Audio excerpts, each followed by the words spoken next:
You can't fight Trump's America with the past liberal record. You can't fight Trump's America when Canada's foundations are at breaking point.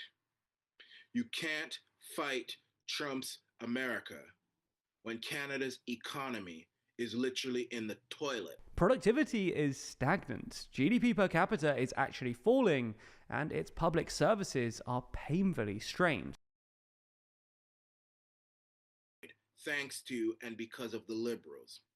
You can't fight Trump's America when the liberals have literally used every means at their disposal to destroy our manufacturing sector, whether it's the carbon taxes, whether it's the no new pipelines, or whether it's these different taxes and regulations. You can't fight Trump's America when our military is the weakest it has ever been in a long time, thanks to the liberal military cuts. You can't fight Trump's America when our farming sector is on its knees, thanks to the liberals and their regulations and their restrictions on our farmers. We have the third most farmland per capita in the world, yet food prices rose 37% faster in Canada over the last 5 years than they did in the U.S. because the Carney-Trudeau carbon tax on farmers and truckers rose the price.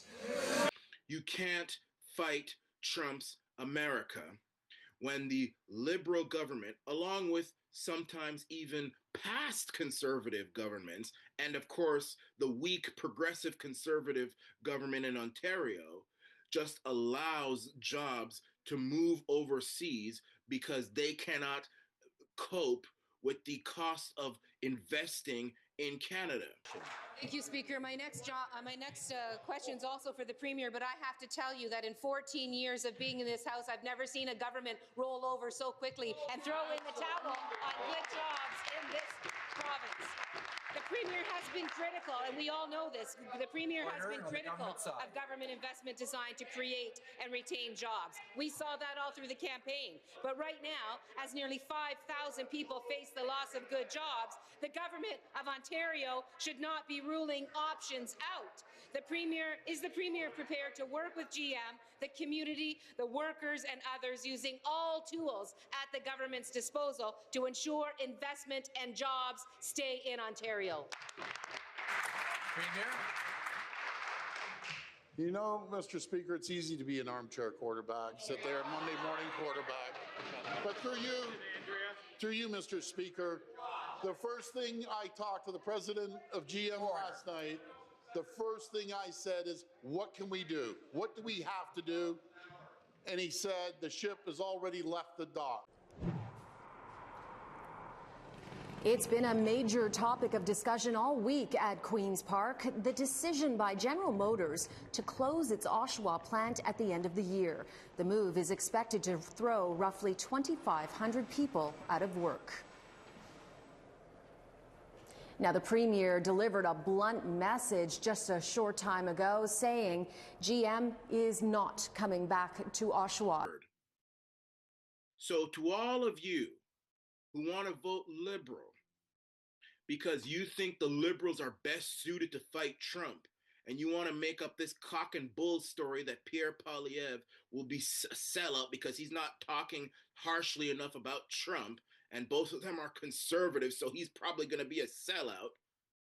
Pierre Poilievre is talking about the bread and butter issues that you Canadians need to listen to, because you all and we, me and you, as Canadians, we're not in a good place right now. We can't afford groceries. We can't afford the mortgage. We can't afford a home. You see a home that looks like that would be considered a shack in Detroit. If you put it in Toronto, it would be $1 million home. And Pierre Poilievre is talking about these things so that we can address the problems that are facing Canada's foundations, grow and make those foundations stronger so that we're in a better position to fight Trump.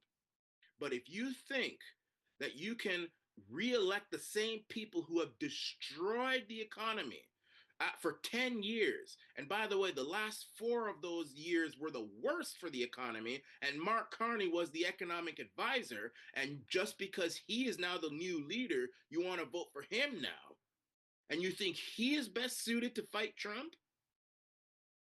You can't fight Trump's America with the past liberal record.